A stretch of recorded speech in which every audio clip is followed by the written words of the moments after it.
Hey everyone, in this video we will see how to fix Frigidaire Countertop ice maker not working, troubleshooting and reset guide. Fix 1 is check the power supply.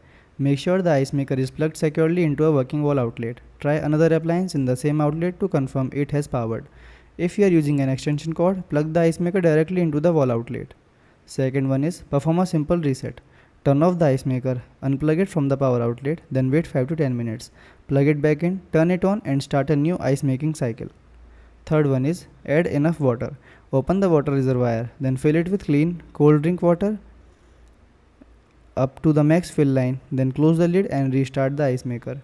Fourth one is clean the ice sensor. Turn off and unplug the ice maker, then locate the ice full sensor inside the machine.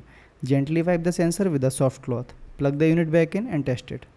Fifth one is clean the water system.